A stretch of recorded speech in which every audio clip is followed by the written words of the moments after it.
এক্সেলে কীভাবে দ্রুত data entry করবেন দেখে নিন। দ্রুত ডেটা এন্ট্রি করার জন্য আমরা প্রথমে কি করি, এখান থেকে নেম একের পর এক সিলেক্ট করে এখান থেকে টাইপ করি ডেটা।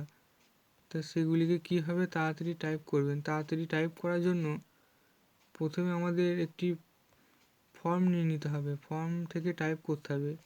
প্রথমে এই নেম এই সেলটিকে সিলেক্ট করে নেব, name role section marks select করার পর ওপরে দেখতে পাচ্ছেন ফর্ম রয়েছে, ফর্ম এই দেখতে পাচ্ছেন অপশানটি ফর্ম, এটিকে সিলেক্ট করবেন।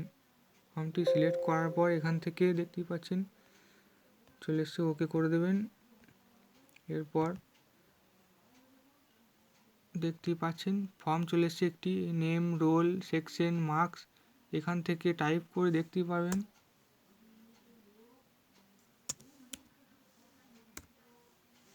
ট্যাব মারবেন,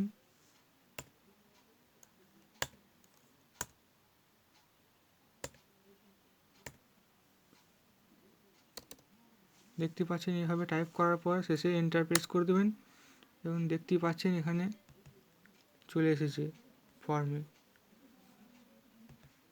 এভাবে এরকমভাবে করতে পারলে অনেকটাই টাইম আমাদের বেঁচে যাবে। দেখতে পাচ্ছেন আর একটা দেখিয়ে দিই,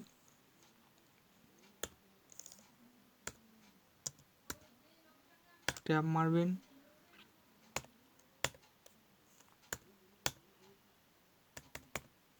দেখতে পাচ্ছেন এখান থেকে এন্টার প্রেস করে দেবেন। দেখতে পাচ্ছেন এখানে চলে এসছে, ডেটাটা এন্ট্রি হয়ে গেছে এক্সেল টেবিলে। এভাবেই আমরা দ্রুত ফর্ম এন্ট্রি করতে পারবো। ভিডিওটা ভালো লাগলে অবশ্যই একটি লাইক করে দেবেন এবং এরকম ভিডিও আরও পাওয়ার জন্য অবশ্যই পেজটিকে ফলো করে রাখবেন। ধন্যবাদ।